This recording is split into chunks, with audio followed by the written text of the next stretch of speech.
Porque vai começar a sobrar tempo para você ler. Vai começar a sobrar tempo para você estudar. Se preparar mais. Vai começar a sobrar tempo para você trabalhar mais. E aí, meu amigo, quando você menos percebe, as ideias começam a vir. Poxa, podia montar isso, podia montar aquilo. E é uma tribo. Se eu bebo, fumo e bagunço, eu vou encostar em quem? Em quem bebe, fuma e bagunça. Se eu sou um cara ordeiro, organizado, poderoso, forte, que repito atos que evoluem, eu vou começar a atrair pessoas da mesma tribo. E essa tribo se forma. E de repente, eu e você, Brunet, olhamos e falamos assim, Brunet, se a gente montasse um negócio disso, cara, ele tava lendo um livro sobre isso. E você, pô, também tava lendo, peraí, calmou, pega um papel, brainstorm aqui, pau. Meu amigo, daqui a pouco você tá voando. E sabe como é que você começou? Mais um Brunecast no ar. Nós estamos começando com força total, um episódio muito especial. Hoje nós estamos recebendo o Renato Cariani. Aê! E aí, ô Renato, a gente percebeu que você é mais forte pessoalmente do que nos vídeos. Costumo receber esse tipo de comentário, ainda bem. E aí eu queria eu queria chamar o Teixeira aqui. Vem cá, Teixeirinha, rapidinho. Que tá começando o trabalho. Ele é Teixeira lembra Esse mundo de fisiculturismo. Teixeira lembra criano, né? É o nosso E aí, fisiculturista, entendeu? Já são 4 anos treinando, né? 9 anos treinando, né? Creatina, usando produto, usando tudo. Tá assim. Só não fala que tá usando o produto da minha marca e nem que tá treinando na minha academia. Mas olha só, pra gente é um privilégio receber o Renato, um grande empreendedor, né, que está ensinando aí o Brasil e o mundo através das suas redes sociais, não só a questão de saúde, que é clara, a questão da alta performance, mas também empreendedorismo, tá? Ele tem mais de 7 milhões de seguidores no Instagram, mais de 6 milhões de seguidores no YouTube, de inscritos no YouTube. Ele nasceu aqui em São Paulo em 1976, é filho de uma empregada doméstica e de um operário industrial. Isso aqui, para mim, eu gosto muito dessas histórias, porque eu sou filho de militar e minha mãe era professora e largou para poder criar a gente, né?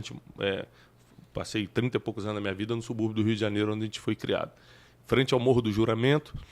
E então é impressionante que quando a gente vem de raízes mais simples, todo mundo tem as suas chances e oportunidades na vida, mas quando a gente vem de raízes mais simples, a gente consegue perceber coisas e valorizar depois que outras não conseguem às vezes.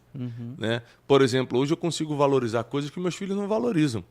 Né? Eu levo minha filha para viajar comigo, vou dar palestra em Nova York, eu levo ela, e ela acha tudo normal. Eu falei, filha, mas aqui está em Nova York. Ela falou, pai, é porque você veio lá do subúrbio para você...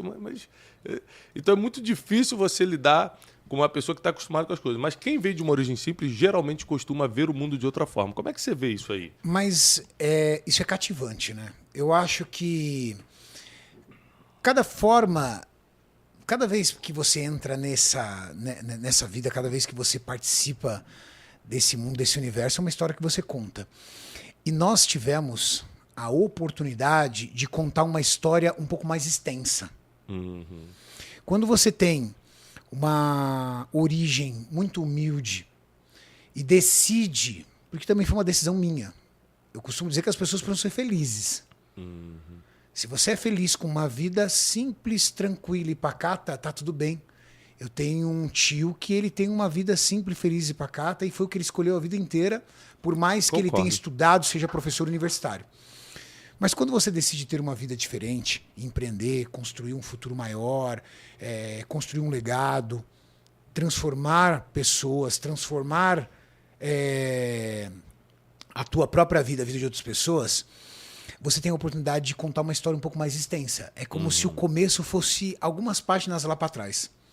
Dos nossos filhos, a página é da 40 para frente. Isso aí. E a nossa é da 1 a 40.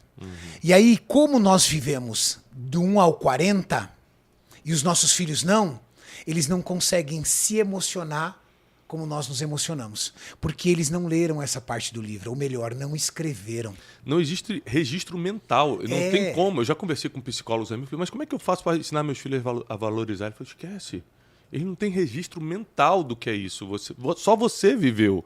Você vai ter que treiná-los daqui para frente, ver o privilégio que é começar daqui para frente e não fazê-los voltar ao passado para valorizar. Sabe uma coisa gostosa de fazer com os filhos? É contar a tua história. E às vezes eles acham até bizarro. Não acredito. Meu filho, por exemplo, meu filho nunca andou de ônibus. Porque quando ele nasceu, eu já era um empresário e ônibus transmite para mim, hoje como empresário, uma questão de insegurança. Não é nem uma questão de luxo ou de simplicidade, não, é de uma questão insegurança. Segurança. É uma questão de insegurança. Tipo assim, Renato, leva seu filho para andar de ônibus. Tá, eu posso levá-lo para um dia educá-lo.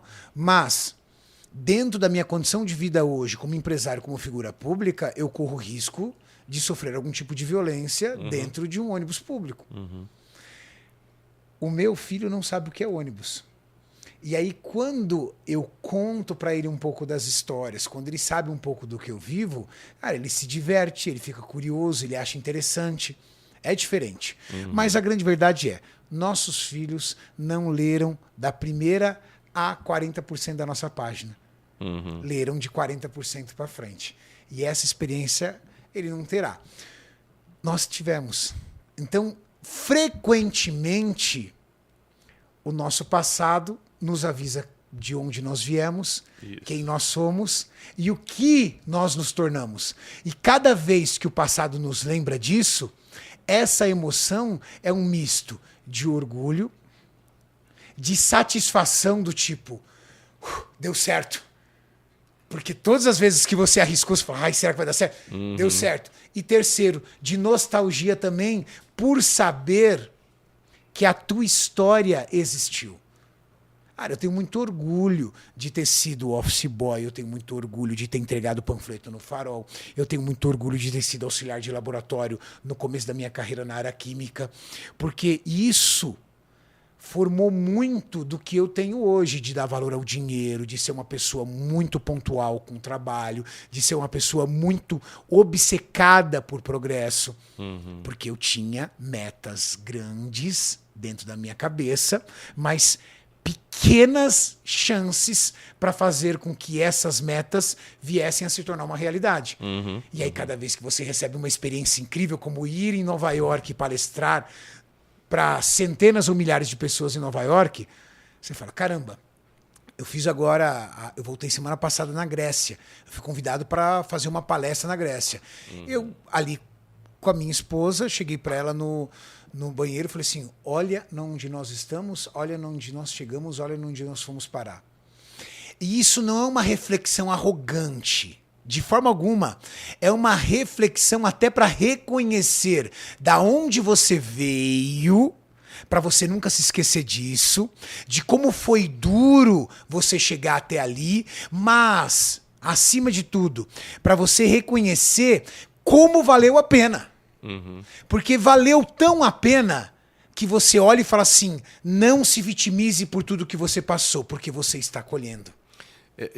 E também não é só a questão da vitimização, mas também você ficar depois com culpa de estar com sucesso, com dinheiro.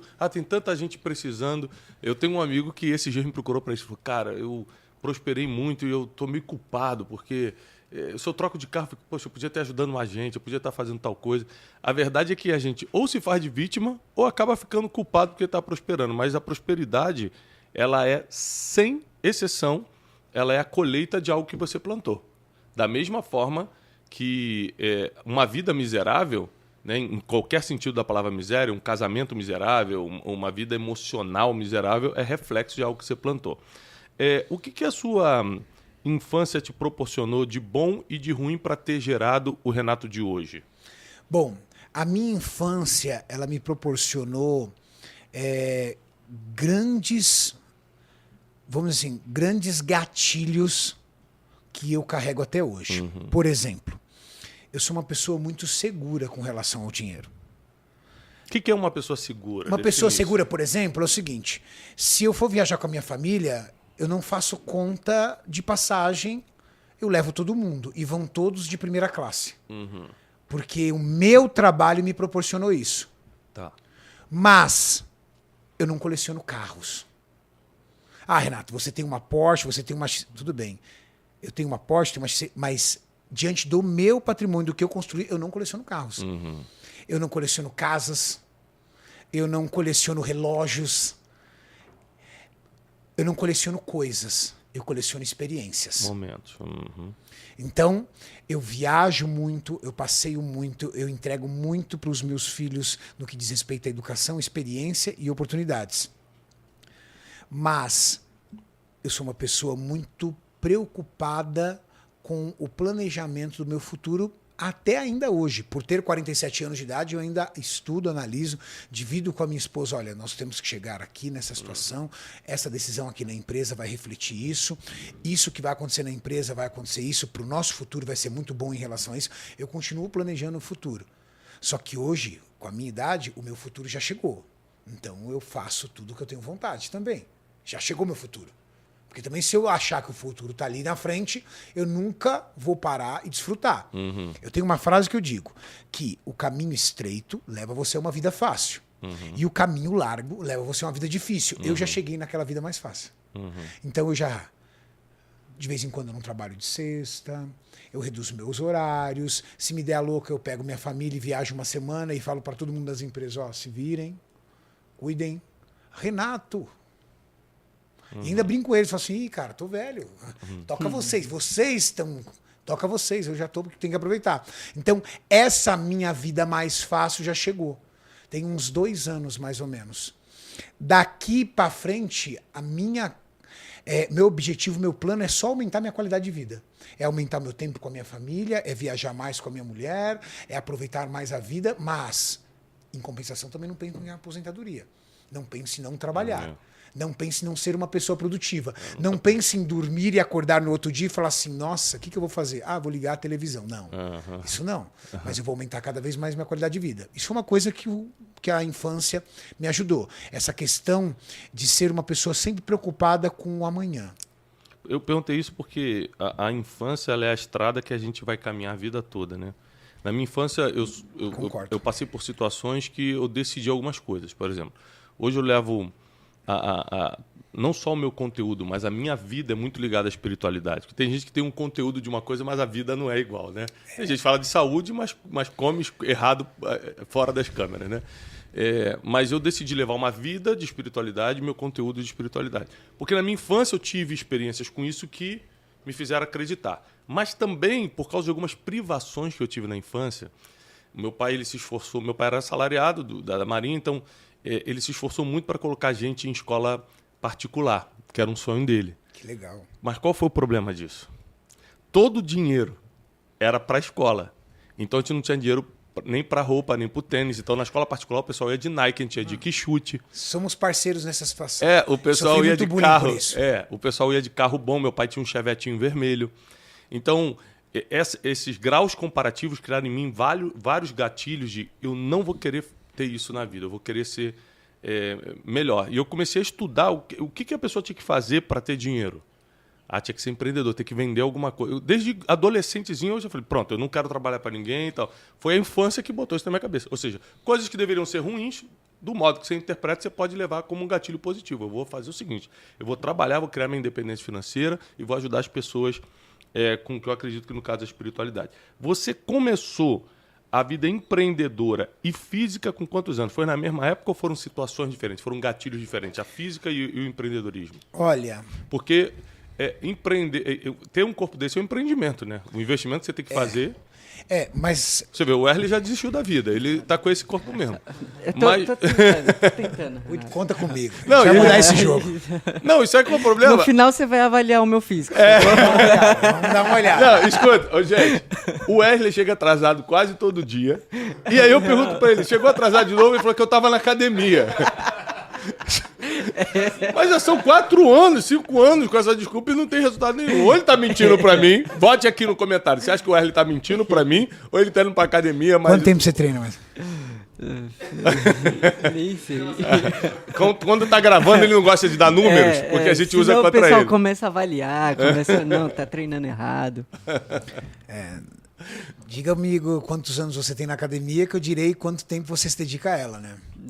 Bom, mas respondendo a sua pergunta, o meu físico é reflexo... gatilho. Não, mas na verdade é o seguinte, o meu físico é reflexo da minha personalidade, Thiago. Eu sempre fui uma pessoa de alta performance. Entendi. Sempre. E quem me ensinou isso foi o esporte. Com 12 anos de idade, eu era uma criança obesa. Com 16 anos de idade, eu resolvi mudar esse padrão de obesidade e comecei a fazer uma dieta muito restrita. Essa dieta restrita me levou a um quadro de perda de massa muscular, perda de gordura, também fiquei muito magro. Eu entrei na academia para realizar uma recomposição corporal. Eu queria fugir da obesidade, mas eu também queria ter um físico mais sadio. Então você tinha um mínimo de educação, seus pais te davam algum suporte, porque uma criança com 16 anos tomar uma decisão dessa, entrar na academia, tem que ter um mínimo de suporte. Você não era ninguém que estava largado na rua, por exemplo, é isso que eu quero dizer. Não, eu tive uma educação muito boa. Meus pais eram muito simples, muito humildes, mas eles eram presentes. Meu pai nunca foi o pai de brincar comigo. Né? É uma geração que o pai era o provedor. Meu pai era um homem muito bom, muito honesto, uma das pessoas mais honestas que eu conheci na minha vida, e que trabalhava de segunda a segunda. Ele tinha um final de semana por mês de folga. Trabalhou 38 anos na mesma empresa. Dava bom dia durante a sua vida inteira para o mesmo porteiro, porque o porteiro trabalhou 42. Oh. O meu pai se aposentou na mesma empresa porque a empresa retornou para o exterior, aposentou ele com 56 anos de idade. Meu pai, com 56 anos de idade, se aposentando, já não servia mais para o mercado de trabalho. Nós estamos falando década de 80, final da década de 80. Ele entrou num quadro de depressão muito profunda que levou ele a um AVC e a um infarto. E meu pai teve algumas sequelas desse AVC. Então, meu pai tinha tremores, meu pai tinha dificuldade para andar. Então, meu pai, aos seus 58, 60 anos, foi quando ele teve esses problemas de saúde. Ele era um homem que parecia ter 75, 80 anos. Minha mãe, 17 anos mais jovem do que ele, sempre foi dona de casa. Eu sou de uma geração que a mulher era dona de casa e o marido ia trabalhar. Lógico. Meu pai e minha mãe, igualzinho. Uma coisa. Minha mãe se viu na necessidade de começar a trabalhar. O que uma dona de casa que nunca trabalhou na vida vai trabalhar? Empregada doméstica. Minha mãe começou a trabalhar como empregada doméstica. Só que minha mãe carrega os filhos e levava para uma praça no Parque de Ibirapuera, que não custava nada, para levar a gente para brincar. Minha mãe carregava os filhos e levava a gente no Sesc, que é um clube dos comerciários, pagava lá R$10 para nós entrarmos, R$15 para nós entrarmos na época e para nós brincarmos. Então, dentro de todo o esforço dela, minha mãe era uma pessoa muito enérgica. Eu tinha um chaveiro na minha cozinha com 3 modalidades de cinta. Eu tinha uma irmã 4 anos mais velho que eu, um irmão 4 anos mais novo. Então eu brincava com meu irmão. Ali era de acordo com o delito, entendeu? Cada cinta era de acordo com o delito. Igualzinho na época. Era uma educação antiga. Mas que para mim, para os meus irmãos, de alguma forma funcionou. Na nossa geração funcionava. Eu penso muito sobre jamais faria isso. A mesma coisa, exatamente. Mas funcionou. Eu não sei por que na nossa geração funcionou. Eu não consigo imaginar eu encostando num filho meu. É que mudou os conceitos e mudou também a fase emocional das crianças. As crianças Também estão muito acho. evoluídas emocionalmente. Muito evoluídas. E assim, você apanhava da mãe, dava 2 horas, estava beijando a mãe. Não, tá tudo certo. Tava beijando a mãe. Lógico. Entendeu? Não vem aqui não, moleque, que eu tô bravo com você. Não, mãe, para com isso, tudo tal. Bom, eu morava na periferia de São Paulo, no extremo da Zona Sul, num bairro perigosíssimo. Muitos amigos meus morreram, ou viraram traficantes, ou viraram bandidos. E os meus irmãos e eu nunca nos envolvemos nesse tipo de coisa. Então tive educação. Eu te perguntei isso porque quando eu falo de família, as pessoas acham que família é uma palavra ligada à religião. E não é. A família é uma questão de sociedade, é uma questão social. Por exemplo, quando o pai sai de casa, ele cria um problema social. Qualquer psicólogo, qualquer psiquiatra vai te explicar isso. Então, porque o pai que coloca limite nas crianças, o pai que gera segurança emocional de proteção e de provisão nos filhos.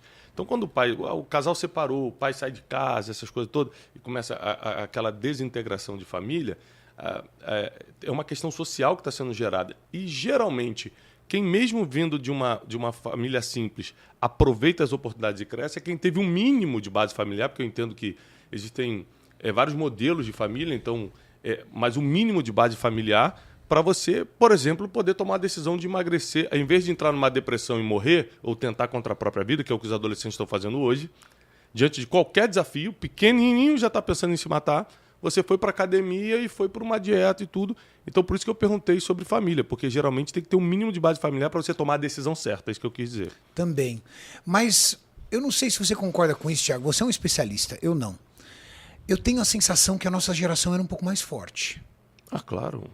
E então, ali era o lance seguinte também. Era uma coisa que você tomava as atitudes por si também. Do tipo, poxa, tá todo... Assim, minha mãe falava assim pra mim, moleque, é o seguinte, se você apanhar na escola e chegar aqui, vai apanhar 2 vezes. Tipo assim... Você vira. Hoje, se o menino chegar na escola e tomar uma bronca da professora, ele vem lá, a professora brigou comigo. Às vezes a mãe vai lá e bota o dedo na cara do professor. Chama advogado. Exato. Então é uma geração diferente. Então eu olhei e falei assim, cara, preciso fugir desse bullying. Os moleques estão pegando no meu pé, eu me sinto mal. O bullying na minha época, na sua... Quantos anos você tem, Thiago? 4-2. Na nossa época. O bullying na nossa época era uma coisa comum. A professora chamava você pelo apelido. A professora ria junto com os alunos. Exatamente. Não é agora o que era agora. Então, eu tinha que fugir desse bullying. E aí, eu encontrei na musculação um estilo de vida. Com 16 anos, eu comecei a treinar. Com 18 anos eu já tinha um físico bem transformado. Com 20 anos de idade eu fiz a minha primeira competição no fisiculturismo. Só que, de quando eu comecei a fazer dieta aos 14 anos, 14 para 15 anos, que eu fiquei excessivamente magro, ao ponto que eu entrei na academia aos 16, dali eu construí uma coisa dentro de mim que vai comigo até hoje, que se chama disciplina. Tudo que eu pego para fazer, Thiago, eu construo uma estratégia, eu repito atos diários, eu não construo nada com ansiedade e eu vou esperando o ponto certo para dia após dia eu ir alcançando. Mas isso é desde que eu era adolescente. Por exemplo, quando eu queria, quando eu queria sair dessa situação, dos meus pais, recebendo cesta básica, aquela dificuldade, eu falei, cara, o que eu tenho? Aí começou a rodar na escola, curso técnico. Tem curso técnico. Eu falei, cara, tá aqui minha salvação. Porque eu estava em escola pública. Se eu sair daqui do primeiro grau e eu entrar num colégio técnico, cara, eu já entro com uma profissão. E aí eu não preciso mais ficar entregando panfleto, porque eu entregava panfleto com 12 anos. Aí eu comecei a estudar. O que eu fiz? Passei num dos colégios mais disputados de São Paulo para a área técnica. E entrei como técnico em Química. Quando eu entrei como técnico em Química, eu consegui. Aí eu fui para a rua, fui para o centro de São Paulo e consegui uma vaga de auxiliar de laboratório, que é quem lava vidraria em laboratório. Quando eu entrei como auxiliar de laboratório, eu já encostei no analista, que sempre assiste meus podcasts, que até hoje eu continuo agradecendo. Pedrinho, você foi uma das pessoas mais importantes da minha vida. Falo isso porque ele e o pai e o filho dele sempre assistem. O Pedrinho, analista químico, falou assim, vem cá, garoto, vou te ensinar. Percebo que você é um menino bom. E ele começou a me ensinar. E dali, com 15 anos de idade, eu fui chamado para uma multinacional. Essa multinacional eu trabalhei até os 19. Fui para uma outra multinacional. Dessa multinacional, eu fui para uma outra multinacional. Essa terceira... Só assim, saía daqui, pedia demissão para ir para essa, só pulando. Entrei na empresa que hoje eu tenho 50% dos ativos dela, que é uma indústria farmacêutica. Mas sempre no mesmo padrão de comportamento. Metódico, disciplinado, obcecado e muito arrojado. Deixa eu só dar uma palavra para você, que é nosso ouvinte aqui no Brunecast, seja pelo YouTube ou pelo Spotify. Ele começou dizendo que ele é uma pessoa obcecada, obstinada, disciplinado e desde sempre. Eu não sou. Mas eu vou te explicar como, de qualquer forma, você sendo ou não sendo, você vai ter que fazer da mesma forma. 2 anos atrás eu perdi minha mãe. E perder alguém muito próximo, minha mãe era muito ligada, assim, tinha uma ligação muito forte, dói muito. E porque ela faleceu na minha casa, foi me visitar e teve um ataque do coração. Teve um AVC seguido de ataque cardíaco. Foi... Na tua frente? Na madrugada, eu que socorri. Mas você ainda... ela estava em vida. Em vida, conversei com ela, levei para o hospital. Deus. E ela falou para mim assim, eu peguei ela 4 horas da manhã, levei para o hospital, fiquei até umas 7, aí que 7 horas da manhã ela falou assim, vai lá, Thiago, que eu faço um programa de manhã chamado Café com Destino. Eu sei. Ela falou assim, vai lá pro Café com Destino e depois você volta. E quando eu voltei, ela já não estava mais. Então, é uma loucura. Ela entrou ela não morreu naquele momento, ela entrou em consciência e ficou uns dias até morrer.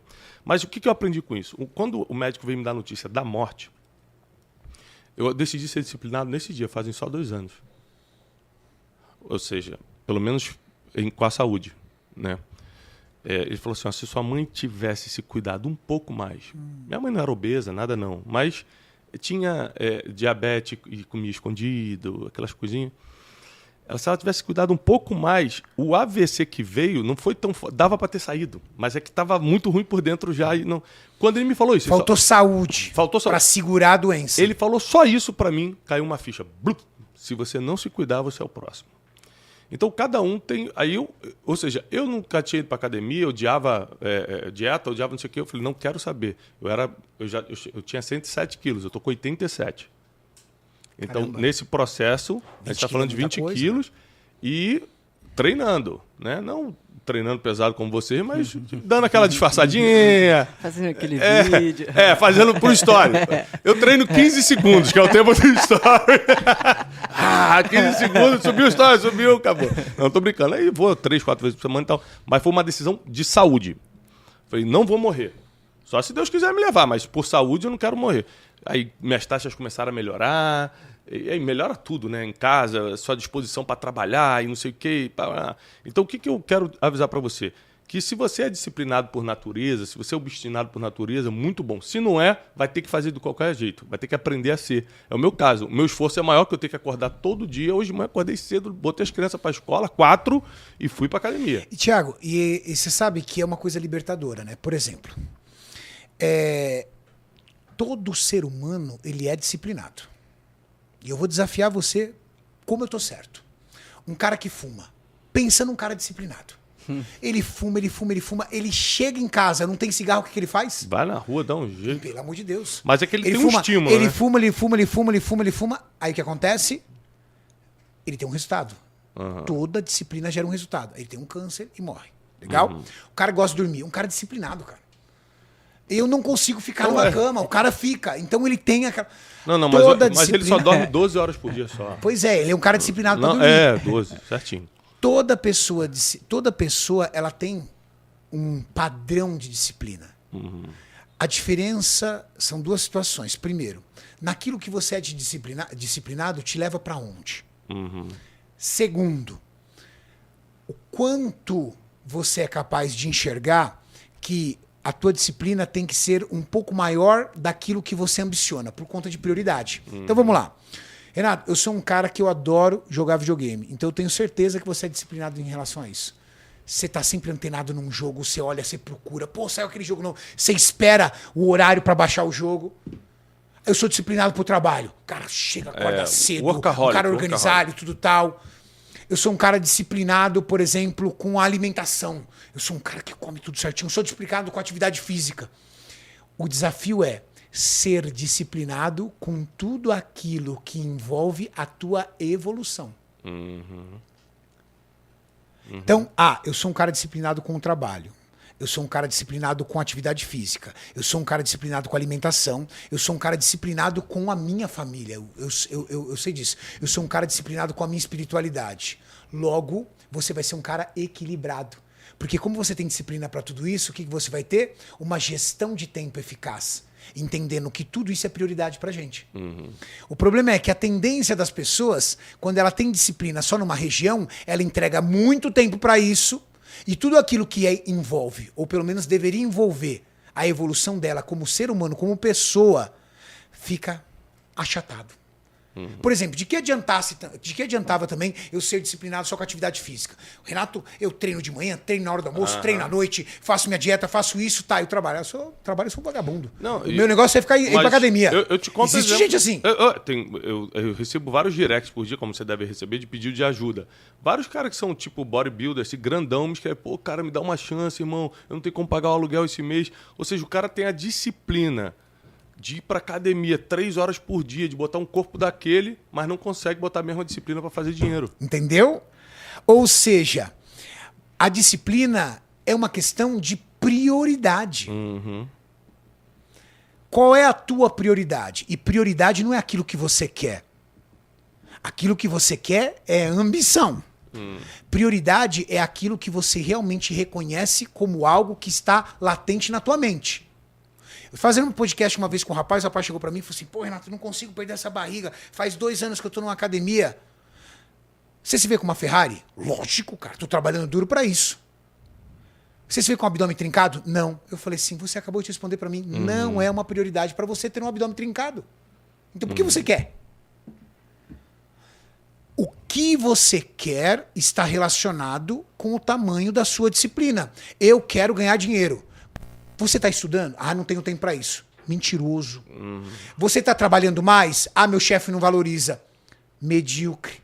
Ah, você está empreendendo com algo? Ah, eu não tenho nada na minha cabeça para empreender. Mente vazia, mente ocupada com outras coisas. Então, ganhar dinheiro não é uma prioridade para você. Ganhar dinheiro é apenas uma ambição, é um desejo.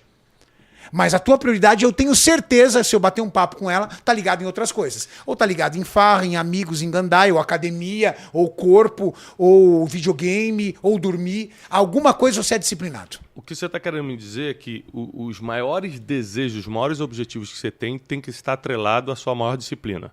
Você faz a lista dos teus maiores desejos e coloca a tua disciplina naquilo. Que é prioridade para você? Por exemplo, não adianta você falar da boca para fora que prioridade para você são seus filhos se você não chega e não entrega tempo para eles e vai virar para mim e falar assim, Renato, mas eu tô trabalhando para caramba, não tenho tempo. Então não é prioridade. Tá tudo bem, prioridade tá no teu trabalho. Só reconheça isso. Porque enquanto você não reconhecer, você não muda. Se a boca fala uma coisa, mas o teu tempo tá indo para outro lugar, é uma você confusão. Não muda. Então, disciplina, primeiro, disciplina não é um estado de espírito. Nossa, chega, a partir de agora vou me tornar uma pessoa disciplinada. A tendência é isso não acontecer, porque você acordou motivado. E disciplina não é motivação. Disciplina não é estado de espírito. Disciplina é um padrão de comportamento. Opa. E por ser um padrão de comportamento, você constrói. Disciplina você precisa ligar. Gestão de tempo. Você tem que colocar metas curtas, tá? Não é, o meu sonho é, por exemplo, a minha meta é comprar uma casa. Cara, isso é um sonho seu. Tua meta, então, é o quê? Quanto você ganha? Ganha R$1.500 por mês. Qual a casa que você é? Eu quero uma casa de 3 mil. Calma, então, vamos lá. Qual seria a tua meta curta? Mudar esse seu salário de 1.500 para 3.000. Dentro da tua empresa, num cargo próximo a você, tem alguém que ganha esses 3.000? Tem. O que ele faz diferente de você? Qual é a competência que ele tem que você não tem? Ou a formação. Ah, ele entende disso e disso, eu não entendo. Então vai buscar essa competência, vai estudar. Vai estudar. Ah, não. Ele está numa posição melhor do que eu porque ele está mais tempo na empresa. Reduz o tempo da empresa trabalhando mais. Eu não tenho problema de falar isso, eu vou tomar hate pro resto da vida. Eu era o primeiro a chegar e o último a sair da empresa porque eu não trabalhava para aquela empresa, eu trabalhava para mim até hoje. Eu não sou dono de todas as empresas que eu trabalho. Eu tenho empresas que eu sou colaborador, eu sou patrocinado. E eu conduzo a meu comportamento nessas empresas como elas se fossem minhas. Porque tem a ver com você. Porque eu trabalho para mim.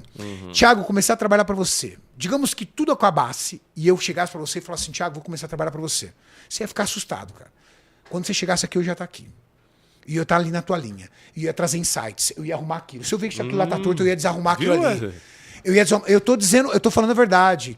Quem convive comigo ia poder reconhecer isso. Tem muita gente precisando escutar isso aqui. Eu ia fazer isso. Eu falei, sabe por quê, Thiago? Porque eu não tô trabalhando para você. Eu tô trabalhando para mim. E a tua responsabilidade é reconhecer essa empresa Renato Cariani, o quanto ela tá transformando a tua empresa. E fazer o quê? Eu tô trocando tempo por dinheiro. Me paga, querido. Me dá mais cargos. Me dá mais autoridade. Me dá mais oportunidades. Thiago não me dá oportunidade. Thiago não enxerga isso. Não tem problema. Tem uma luz sobre mim tão grande no meu padrão de comportamento que um cara um dia vai entregar uma coisa com você, o cara vai lá e fala assim, cara, esse cara é diferente. Olha o dia que ele me atendeu. Leva embora. Agora, quando você tá sentado falando que o seu chefe não te valoriza, que essa empresa é uma porcaria, que tudo aqui não vale nada, cai sobre ti uma energia tão ruim que as pessoas olham pra você e falam assim, nunca será. Nunca será. Então... Outra pergunta em cima do que o Renato falou, para vocês pensarem, se você acha que é tão bom aí, por que ninguém te levou, né? Porque o concorrente ainda não te levou, né? Leva. Eu nunca fui demitido de uma empresa. Mas quem é bom de empresa. verdade? Quem é bom de verdade? Trabalhei em várias empresas. É porque tem muita gente que se acha. Não tô querendo mandar indireto para ninguém. Mas tem muita gente que se acha, né, Teixeirinha? Olha, trabalhei em muitas empresas, continuo trabalhando, tenho vários patrocinadores, nunca perdi um patrocínio. Nunca um patrocinador chegou para mim e falou, Renato, muito obrigado, não quero mais trabalhar com você. Nunca fui demitido da empresa. Esse é o meu orgulho. Todo homem tem ego, tá? Toda pessoa tem ego. Desculpa. O mínimo de ego. O mínimo de ego tem. O importante é controlar, mas tudo não tem. Aonde está a minha satisfação, meu ego? Saber que eu dou o melhor de mim para todas as empresas que eu atuo. Isso me traz satisfação. Me traz satisfação um dia, se eu estivesse trabalhando para ti e por algum motivo eu fosse embora, eu falasse, pô, o Renato era bom, cara. Nossa, cara. Perdi, viu? Isso me dá orgulho. Agora, deixa eu te fazer uma pergunta que é uma pergunta com teu viés, mas eu queria que você tentasse responder com a mente aberta e não no teu viés da musculação. Sem contar saúde. Esquece saúde. Tô treinando para... Você sabe que saúde e performance não necessariamente se falam, né? Ok. As pessoas tendem a comparar atleta com saúde. Nossa, ele é um atleta, que indivíduo saudável. Parou. Nem sempre. Vamos me explicar uma coisa. Na maioria das vezes, saúde e performance não se conversam. Por exemplo, correr, saudável. Correr 42 quilômetros sem parar. Não é saudável, gente. Seu corpo não foi feito para correr 42 quilômetros. Fazer jiu-jitsu. Prática de jiu-jitsu na academia. Saudável. Perder calorias, tudo tal, tem serviço. Subir num ringue e trocar porrada com o cara. Não é saudável. Ir para a academia fazer musculação é saudável. Ser um atleta de fisiculturismo com o mínimo de percentual de gordura e o máximo de massa muscular, isso não é saudável. Porque eu vou ter que treinar muito pesado, vou ter que fazer dietas absurdamente restritivas, manobras metabólicas e hormonais no meu corpo que não são saudáveis. Então, saúde e performance não necessariamente se falam. Bom, bem explicado. Mas o que eu ia te perguntar é o seguinte. O shape, que é o corpo da pessoa, homem e mulher, ele importa de verdade para a vida e para os negócios? Por exemplo, você acha que de verdade um cara que tem um shape senta para fazer uma reunião, ele tem mais chance de se dar bem com o mesmo conhecimento que o outro? Presta atenção, os dois têm o mesmo conhecimento, fizeram a mesma faculdade. Você acha que no final o shape determina? Você acha que não tem nada a ver? Nem muito ao céu, nem muito ao mar, mas tem uma coisa por trás do shape que ninguém olha e isso é poderoso demais. É o reconhecimento da disciplina, por exemplo. Não. Uma palavrinha chamada autoestima. Quando você está com a autoestima baixa, e essa autoestima... Seu comportamento reflete. Você vai chegar numa reunião, numa entrevista já derrotado. Você vai chegar num ambiente de trabalho já derrotado.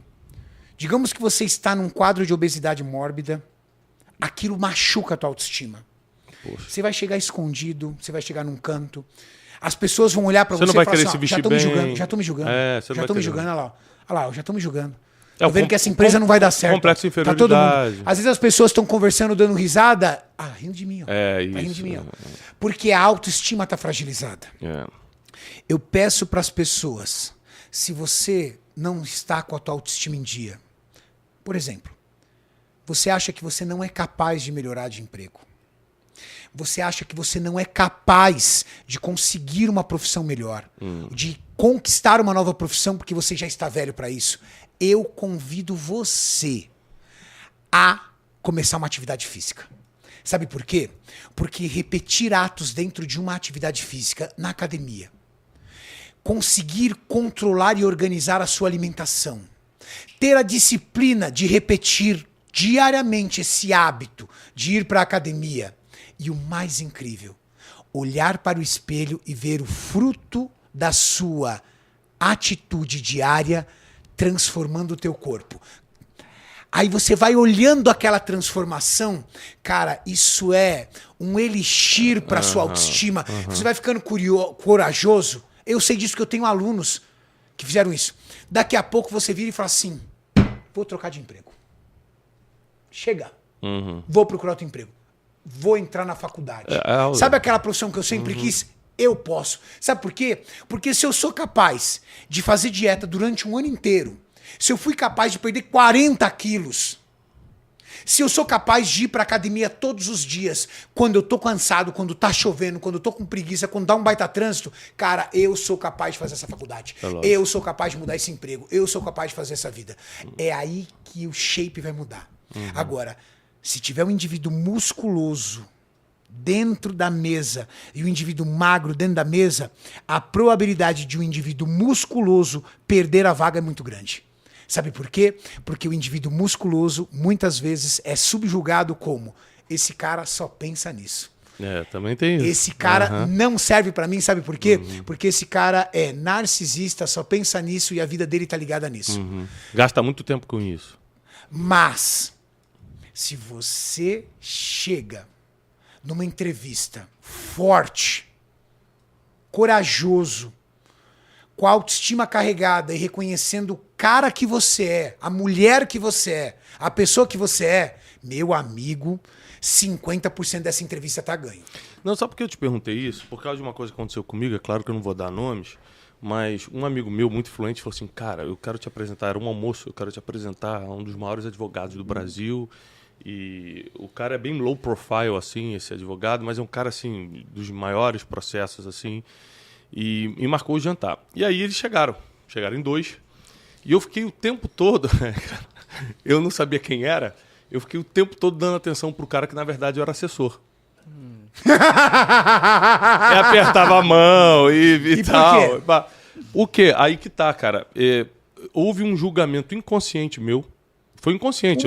Humano, porque ele tava sem terno, esse aqui tava de terno e gravata, e esse aqui tava só de camisa social, que era o advogado mesmo, não tava de blazer. Então, pela roupa, eu já imaginei, esse é o advogado e esse aqui tá só acompanhando ele. E também o shape. Esse aqui era totalmente... Não era obeso, mas era totalmente fora de forma. E esse cara aqui não era musculoso, mas você via que ele era alinhado. É um cara alinhado, um cara que não tinha nada sobrando assim. Isso é importante. Aí ele sentado, muito educado e tal. Eu já fui direto, é esse aqui, pô. O cara maior do Brasil só pode ser esse. Minha mente me levou a esse julgamento, né? Então, eu fiz essa pergunta sobre Thiago, se o shape mas isso importa. é totalmente normal de compreender. Sabe por quê? As pessoas viram... sempre tem aquela paródia do cara que entrou de chinelo, bermuda e camiseta numa loja de importados e foi maltratado quando foi tentar comprar sua Ferrari. E o pessoal fala assim, trouxa do vendedor, não sei o que lá, porque... Vamos lá. Tudo bem. Nós não podemos fazer distinção das pessoas pela sua aparência. Mas o que você tem à primeira vista? Eu consigo, se eu olhar o Thiago, eu vou conseguir entrar na tua mente e descobrir o homem e o conteúdo que você tem? Lógico que não. Eu não conheço você, você não é uma figura pública. Então vamos lá. Eu entro numa reunião. Seja sincero comigo, Thiago.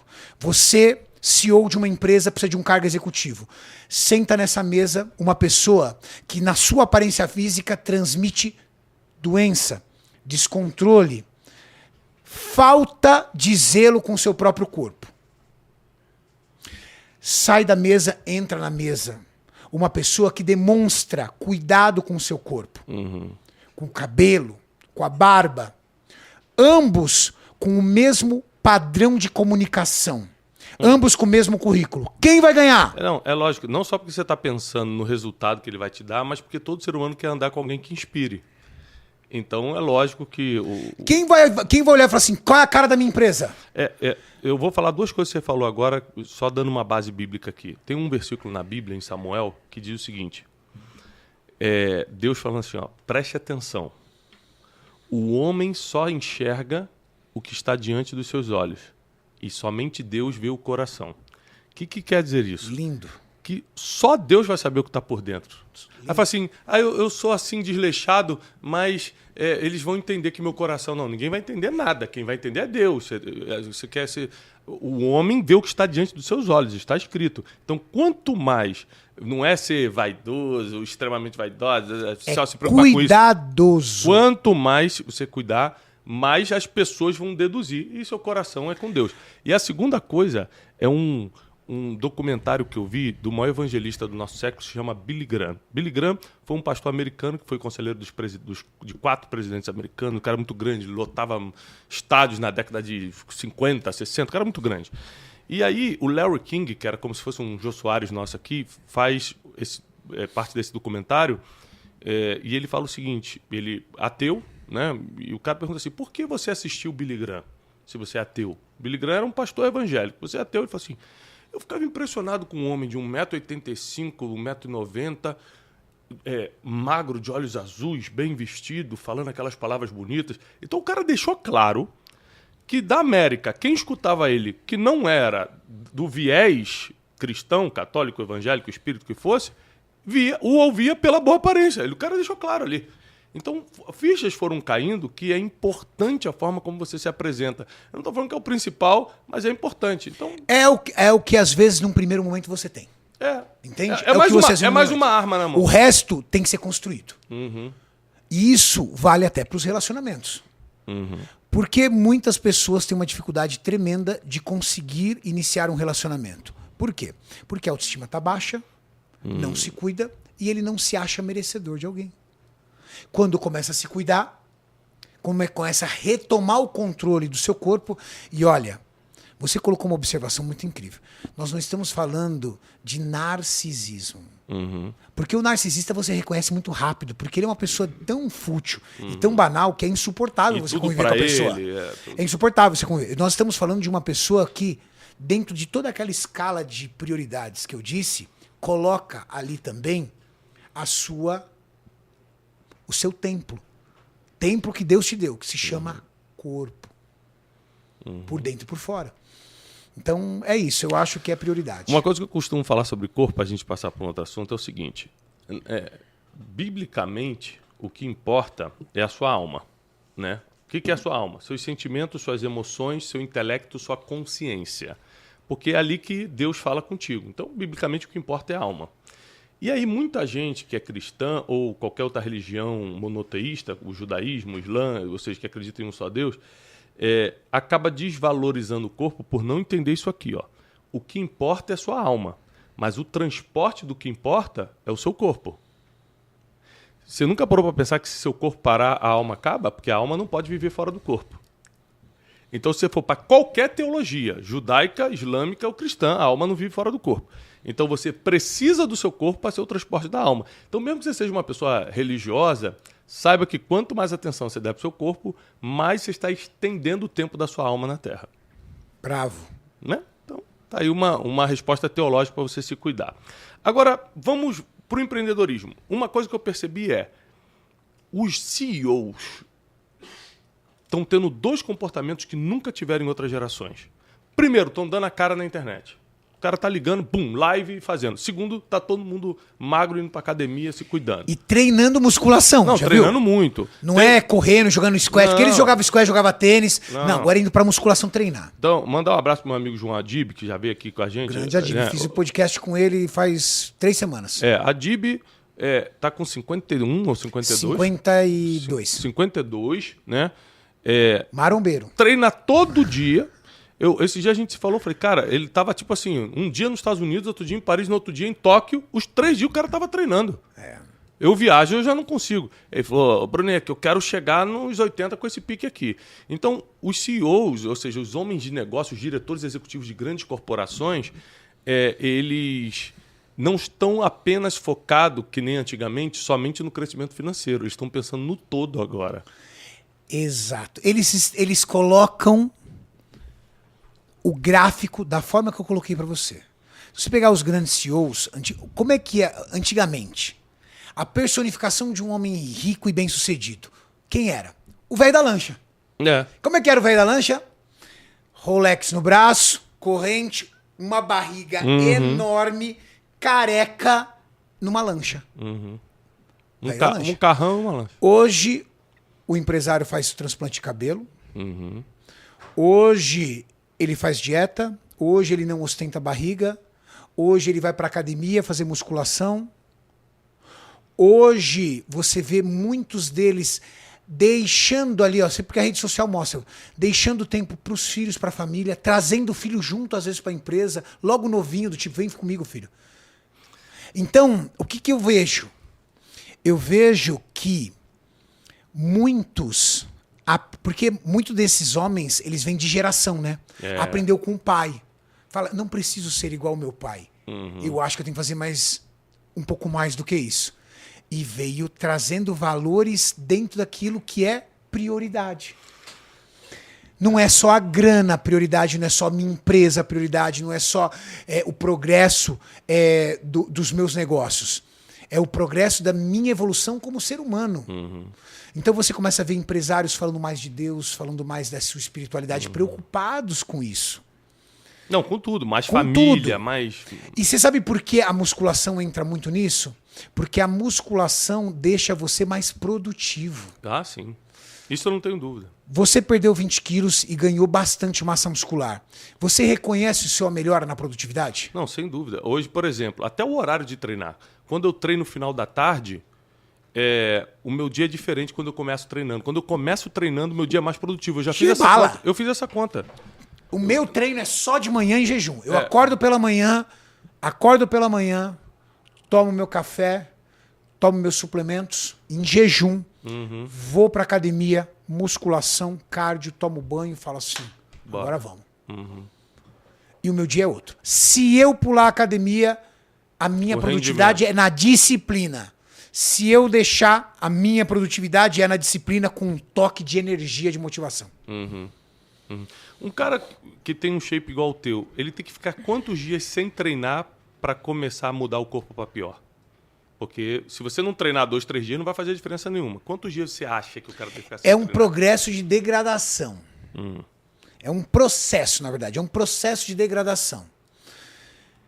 O seu corpo não quer você com massa muscular. Isso é uma premissa fisiológica. Não sou eu que estou falando. Tá? O seu corpo quer você com gordura. Isso é uma herança dos nossos ancestrais. Porque nós nascemos... Eu vou falar fisiologicamente falando, tá? Esquece mente, espírito, tudo. Corpo humano. Nós nascemos para comer, reproduzir e dormir. Essas 3 ações. Isso daqui o seu corpo faz como ninguém. Agora, comer. O seu corpo antigamente não recebia comida toda hora, porque você caçava. Qual foi o mecanismo de defesa? O seu corpo quer te manter vivo. A prioridade do seu corpo é te manter vivo. Só isso. Eu te quero te manter vivo. O que eu faço? Ele aprendeu a estocar energia. Gordura é estoque de energia. Você sabe o que mais consome calorias no nosso corpo? Músculo. O músculo respira. Logo, como ele absorve oxigênio, ele consome calorias. O seu corpo só coloca massa muscular daquilo que você realmente precisa. Pouca massa muscular, quanto mais gordura eu tiver, mais seguro o seu corpo se sente. Você tem que lutar contra isso. Você tem que lutar contra isso. Então a musculação, ela entra para aumentar o seu nível de massa muscular e aumentar o seu metabolismo, acelerar o seu metabolismo. A única forma de você acelerar seu metabolismo é com massa muscular. Se eu parar de treinar, meu corpo vira e fala assim, opa, ele não precisa mais dessa massa muscular, bora jogar fora. E ele começa a degradar a massa muscular para transformar em energia. Então, daqui 2 anos, você olharia para mim e falar assim, esse cara nunca treinou. Entendi. Caramba. Por isso aquela frase, a musculação é muito ingrata. Não é que a musculação é muito ingrata. A musculação é um trabalho de manutenção onde diariamente você avisa o seu corpo de que ele precisa ter essa massa muscular. O dia que você parar de avisar, ele leva embora porque ele não quer essa massa muscular. Então, mas essa forma que você explicou, Isso é uma situação. Fica fácil o pessoal entender. Fica didático. Outra situação, gordura. O teu corpo não te quer com gordura, com percentual de gordura baixa. De novo. O teu corpo não te quer com percentual de gordura baixa. Porque para ele isso é insegurança. E se esse doido aí fica uma semana sem comer, não tem estoque. Por isso é tão difícil secar a primeira vez. As pessoas vivem e falam assim, Renato, eu já tentei de tudo, eu fiquei muito tempo de dieta, eu nunca vi meu abdômen definido.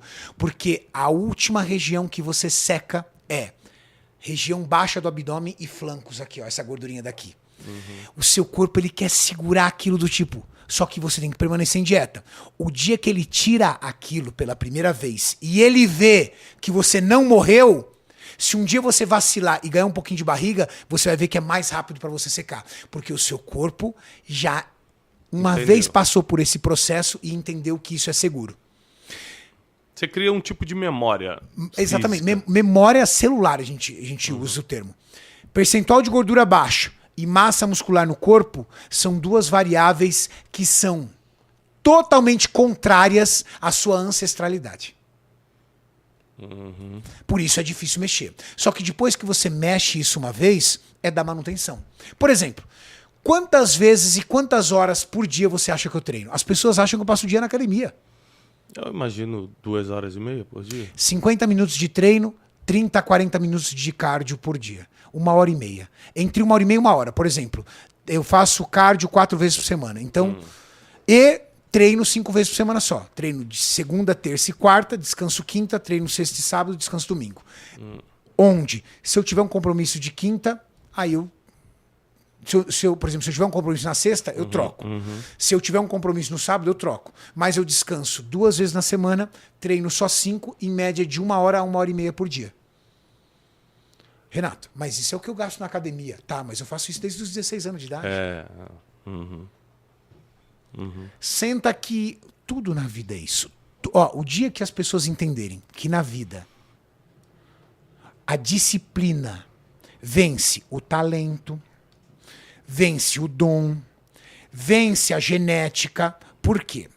Eu sou disciplinado, você tem a genética. Eu vou e você acelera. Eu tô aqui, você no mesmo tempo tá aqui.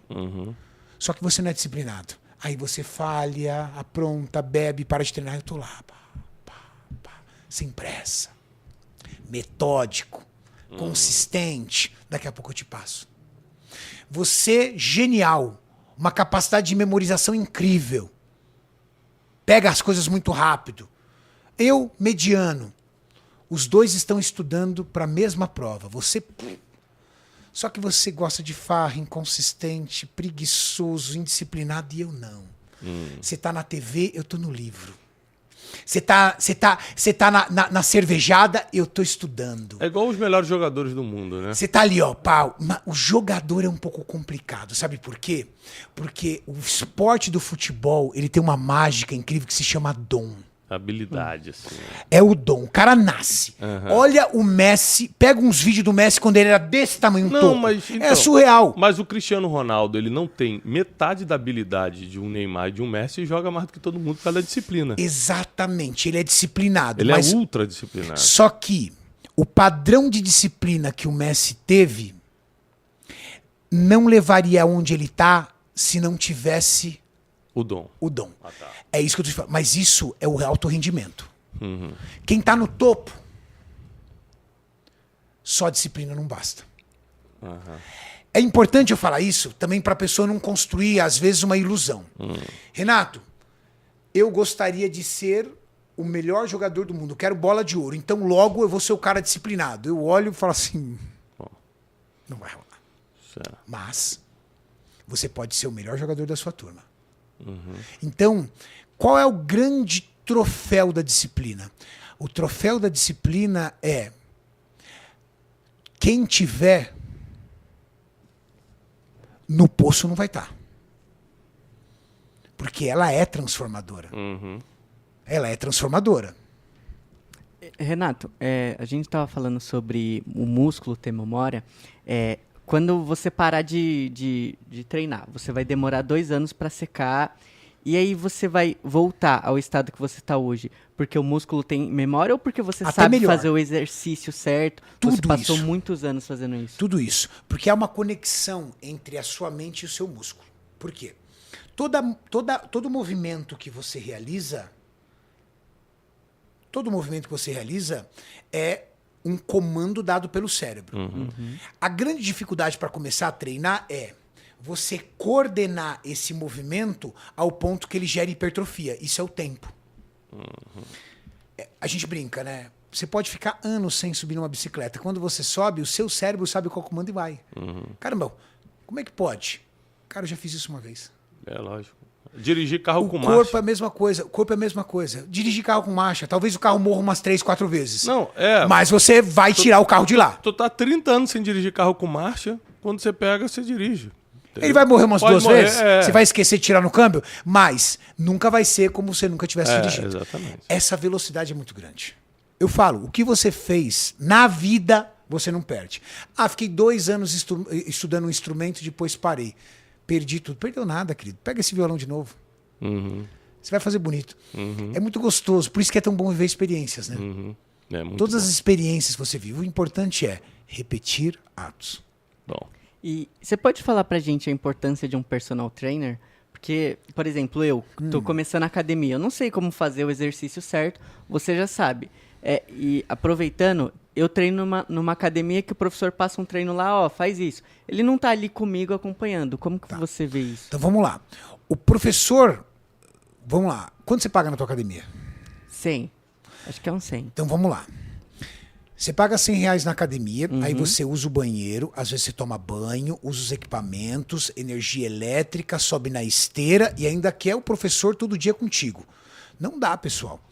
O professor da sala de academia, ele tá ali para responder às suas dúvidas. Ele é um agente passivo. Ele não é um agente ativo. O que é um agente ativo? Aquele cara que fala assim, vamos lá, como é que você tá? Tudo bem? Aí vem cá um pouquinho, vamos treinar. Certo? Ó, tá aqui seu exercício, vamos lá, tá fazendo certinho, muito bom, vamos pro próximo. Não, isso é a ação de um personal trainer.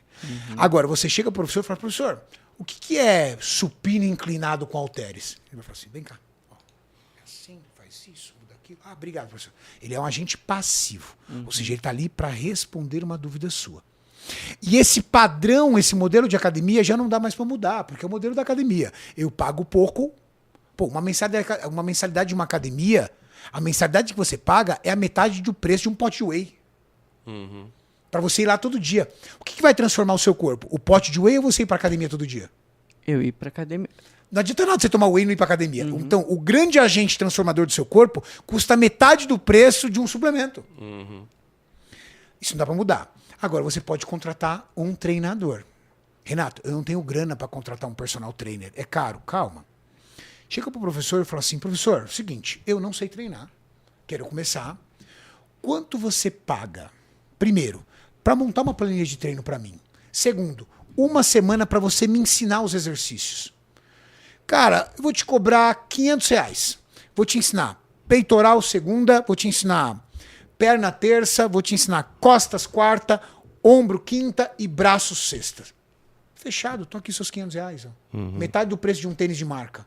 Puf, R$500, recebi minha planilha, ele vai me ensinar. Agora, eu aprendi. Se eu tiver uma dúvida, professor, vem cá, como é que é isso aqui mesmo? Ah, lembrei. Obrigado.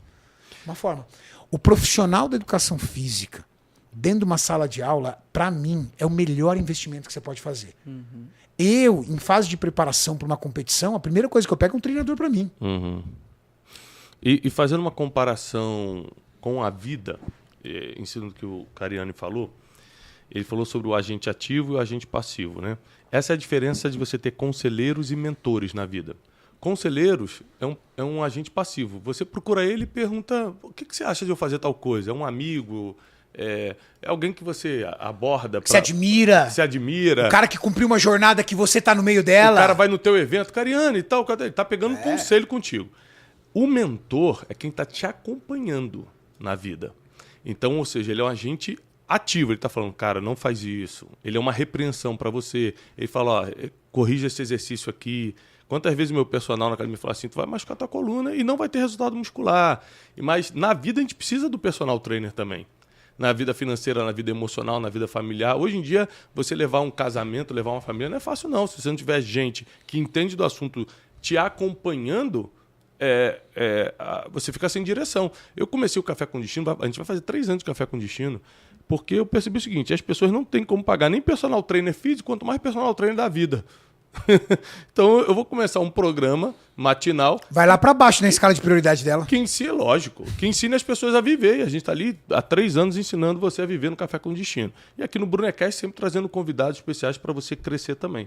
Então é muito importante que você tenha os seus conselheiros, né, para tirar aquela dúvida específica, mas não deixe de ter mentores, ou seja, pessoas que já chegaram onde você quer chegar e sabem como fazer o caminho. Isso é muito importante. E aprender a tê-los, né?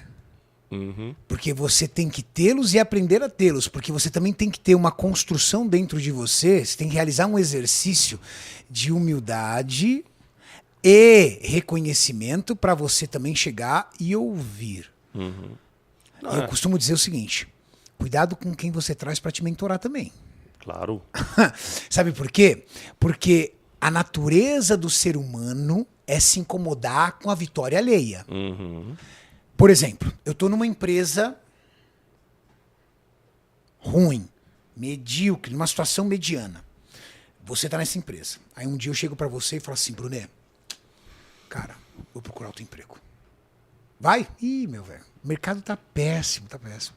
Passa um tempo, você acha, Brunet, achei o trabalho. Tá brincando, Renato, sério? Achei, cara. Vem cá, vou ganhar isso aqui. Cara, cuidado, você tem família, veja bem o que você está fazendo. Aqui a gente tem estabilidade, ou palavrinha terrível, estabilidade, tudo tal. Cara, te enche de medo. Mas sabe por quê? Porque ele vai falar assim, pô, ele vai, eu fico, a minha sensação, minha autoestima vai para onde? Parece que eu fiquei para trás, né? Cuidado. Uma pessoa para mentorar você, na minha opinião, e me questione se você discordar. Claro. Primeiro, ela tem que cumprir uma jornada que você ainda não cumpriu. Lógico, ela tem que estar muito mais longe. Porque se ela não cumpriu essa jornada, como é que ela vai? Eu falo, querido, mas como é que você vai me dizer? Você tá aqui ferrado que nem eu, cara. Não, esses aí são pares que Ferrado podem que se nem eu. mentorar. Pares. Primeira situação. Então, ouça conselhos de quem construiu algo. Porque se você ouvir conselhos de quem não construiu nada, na verdade ele não está te aconselhando. Ele está apenas chutando algo, vislumbrando algo, porque não tem ideia. Uhum. Segundo, presta atenção no nível de interesse dessa pessoa. Quando você olhou e falou pra ela que você conseguiu outro emprego, o olhar dela fala, caramba, que top, me fala isso aqui um pouco. Cara, que legal. Ou ele, como assim você conseguiu emprego? Uhum. Porque a natureza do ser humano não é, na maioria das vezes, comemorar com a tua vitória, mas é sentir mal. Se sentir mal pela derrota dele, porque às vezes a sua vitória, quando ele não está preparado para isso, quando ele não tem poder interno para receber isso, a tua vitória pode remeter a mim uma derrota. Boa. Então isso é perigoso. Eu acho que a melhor definição de mentor é uma pessoa que já chegou onde você quer chegar. Então ela sempre está bem distante de você. Geralmente você vai ter que sair do teu bairro, do teu nível de amizade, vai ter que sair das tuas condições para ir atrás. Agora, Renato, o maior conselho que você poderia deixar para quem quer começar hoje a empreender no Brasil e empreender de forma saudável? Ou seja, como a gente estava falando aqui de grandes empreendedores hoje que estão colocando a cara na internet, estão fazendo seus negócios crescerem, estão faturando milhões e também estão cuidando da saúde. Qual o conselho que você dá para quem quer empreender de forma saudável? Primeiro conselho que eu vou dar. Para quem está começando, o cara está no O cara tá início. começando agora, vai. O cara tá começando agora. Primeira coisa, cara. De verdade. Arruma a tua casa. E quando eu falo arruma a tua casa, é literalmente a tua casa. Boa. Você é um cara capaz de ter o teu quarto organizado, as tuas coisas organizadas, a tua agenda organizada. Você é um cara capaz de ter um carro limpo e asseado, porque você, com uma mangueira dentro da tua casa, você lava teu carro. Você demonstra esse tipo de organização? Porque se a tua vida dentro de casa, que você resolve sem um centavo, é uma bagunça, você vai ter que se preparar para isso primeiro. Porque o mundo, ele tá aí para todo mundo, e o Brasil, eu falo, gente, eu estava nos Estados Unidos, fiquei 30 dias fora nos Estados Unidos, fiz podcast com um monte de gente lá. Não tem lugar hoje mais fácil para empreender do que no Brasil, no Não que tem. diz respeito à oportunidade. Não tem. A carga tributária é terrível? É difícil. Mas em todo lugar. O governo vai te ajudar? Não vai te ajudar. Tudo isso. Mas, meu amigo, tem um oceano azul para você Isso, tem explorar. liberdade. É o que eu sempre falo. Nos Estados Unidos, você não pode... Eu morei nos Estados Unidos. Você não pode ir pra rua, tô duro. Vou pra rua lavar um carro e ganhar um dinheiro. Não pode fazer isso. Não pode. A polícia vai te parar. Aqui no Você Brasil... pode vender garrafa de água no farol? No farol. Aqui no Brasil, você vai lavar carro aqui em São Paulo, é R$70 o cara lavar. Um cara fez... dois garotos fecharam um contrato num condomínio aqui em Alphaville para lavar em casa por R$70, no mínimo 2 carros. Os garotos estão trabalhando de 7 da manhã a 7 da noite todo dia. É um oceano azul, Thiago. É um oceano azul. Então, mas você precisa preparar-se primeiro para isso. Então vamos lá. Conselho raso e básico. Cara, se prepara pro que tá vindo. Porque o ser humano é decisão. Tá, eu vou tomar uma decisão pra minha vida. A decisão da minha vida é o seguinte, porque é prioridade, hein? Lembra que eu disse, ó, há um leque de oportunidades pra você na sua vida. Minha prioridade agora é isso aqui, ó. Carreira. Carreira? Então tá bom. Então é isso aqui minha prioridade. Preciso preparar minha mente pra isso. E como é que eu preparo minha mente pra Boa. isso? Vou arrumar minha casa. Eu vou mudar meu padrão de comportamento. Vou começar a cuidar da minha aparência, vou começar a fazer uma atividade física para melhorar minha produtividade, vou prestar atenção no que eu como, porque não quero ficar mais bonito, eu quero ficar mais forte. E quando eu falo forte, é no sentido de dentro para fora, não de fora para dentro. Porque tem um monte de cara grande, musculoso, que é frágil, feito um bebezinho. Forte. Então, eu não preciso desse doce mais. Esse doce não me vence. Eu acordo 5:30 da manhã, vou pra rua fazer uma atividade física, porque a cama não me vence. Deu 11 horas da noite, é o meu horário de dormir, dane-se se o seriado tá divertido, essa TV não me vence. São ajustes comportamentais que começam a te deixar mais forte. E essa tua força começa a fazer com que você construa rotina. Um ser humano com uma rotina ajustada, ele é muito poderoso. E dentro dessa rotina, ele começa a repetir atos que fazem parte dessa rotina. E dentro dessa repetição de ato e rotina, ele começa a gerir tempo. Gestão de tempo faz de você um cara muito poderoso. Porque vai começar a sobrar tempo para você ler. Vai começar a sobrar tempo para você estudar. Se preparar mais. Vai começar a sobrar tempo para você trabalhar mais. E aí, meu amigo, quando você menos percebe, as ideias começam a vir. Poxa, podia montar isso, podia montar aquilo. E é uma tribo. Se eu bebo, fumo e bagunço, eu vou encostar em quem? Em quem bebe, fuma e bagunça. Se eu sou um cara ordeiro, organizado, poderoso, forte, que repito atos que evoluem, eu vou começar a atrair pessoas da mesma tribo. E essa tribo se forma. E de repente, eu e você, Brunet, olhamos e falamos assim, Brunet, se a gente montasse um negócio disso, cara, ele tava lendo um livro sobre isso. E você, pô, também tava lendo. Peraí, calmou, pega um papel, brainstorm aqui. Pau, pau, pau. Meu amigo, daqui a pouco você tá voando. E sabe como é que você começou? É isso aí. Arrumando a tua cama, organizando a tua vida, fazendo a tua barba, acordando mais cedo para fazer uma atividade física, controlando uma alimentação, não perdendo mais para um pedaço de doce ou para um copo de cerveja. Foi lá atrás. Você sabe qual é a base teológica bíblica disso? A Bíblia diz assim, aquele que não é fiel no pouco, nunca será no muito. Mas quem é fiel no pouco, eu te colocarei, né? Deus falando, eu te coloco sobre o muito. Ou seja, Em resumo, é o que eu acabei de falar. Então, Deus maravilhoso, Pai de todos, já deixou isso pra gente há muito se tempo. você não consegue fazer no pouco, Acabou. não vai fazendo muito. Quando eu tiver dinheiro, eu faço. Vou te contar uma história interessantíssima. Eu, por motivos que transcendem o entendimento, durante da pandemia para cá, eu me conectei sem intenção, ou seja, não foi intencional, mas eu acabei me conectando com pessoas e famílias das mais poderosas financeiramente do país. Gente lista Forbes, gente assim muito grande, famílias que mexem com centenas de bilhões, centenas. Famílias que vêm de gerações. De gerações uma dessas famílias hoje é uma indústria que está em vários países e tem centenas de milhares de funcionários nos países, no Brasil e no fora. Então, assim, é gente muito grande. E aí eu estava voltando num voo privado dos Estados Unidos para cá, no avião deles. e vim conversando com os filhos. Já são grandes, tal, o fundador já é um senhor. Eu perguntei assim, eu queria saber o que o dinheiro não compra. Eu passo muito tempo quando eu estou com gente que vive coisas que eu não posso viver, perguntando e anotando. Porque eu escrevo livros, eu gravo conteúdo todo dia. Eu tenho que ser um cara que sabe perguntar, senão não tem conteúdo. Uhum. E aí eu vim conversando com ela. Era uma moça, eu falei assim, o que o dinheiro não compra? Ela falou assim, o dinheiro não compra tanta coisa. Mas uma das coisas que me dá mais raiva que o dinheiro não compra é que eu tendo os bilhões que eu tenho que acordar todo dia cedo e ir pra academia. Eu não consigo pagar ninguém para fazer isso por mim. Ela falou assim, verdade. Não tem jeito. Se você tiver dinheiro e for toda esculhambada, as pessoas de qualquer maneira te colocam para baixo. Eu vou ter complexo de inferioridade tendo bilhões. Então eu tenho que fazer algo que o dinheiro não resolve. Acordar cedo e fazer o que só eu posso fazer. Ela deu vários exemplos, mas o da academia tem a ver com o nosso assunto. Então tem gente que está pensando assim, não, porque quando eu ganhar dinheiro eu vou melhorar. Quem não é fiel no pouco, não será no muito.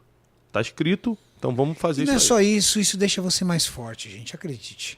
Quando você descobre não, é que bom você... pra cabeça. Pra cabeça. Mas quando eu falo forte, é de dentro pra fora. Isso te deixa mais forte, não é de músculo, esquece músculo. Diminui a ansiedade, o corpo depressão. É só... O corpo vem de graça. Uhum. A estética vem de graça. De brinde, é um brinde. É um brinde. O lance é o seguinte, é de dentro pra fora. Quando você não perde mais pra uma garrafa de cerveja, quando você não perde mais por um doce, isso é libertador. Sabe por quê? Porque sábado, amanhã é sábado, eu vou sair para jantar com a minha esposa. A gente tá gravando na sexta e terça, você tá assistindo na terça. Isso. Amanhã é sábado. Eu vou jantar amanhã com a minha esposa e eu vou comer o que eu quiser. Sabe por quê? Porque nada vai mudar na minha vida. Porque eu tenho um estilo de vida que é totalmente diferente. Eu tenho a liberdade de fazer essa escolha. Uhum. Aliás, eu quero te fazer uma pergunta sobre isso, sobre alimentação, que não é uma dúvida minha, é uma dúvida do Wesley. Do Wesley? É, do Wesley. Ele me mandou aqui no privado. Tomar uma tacinha de vinho por semana. Cerveja ele não toma não, mas uma tacinha de vinho.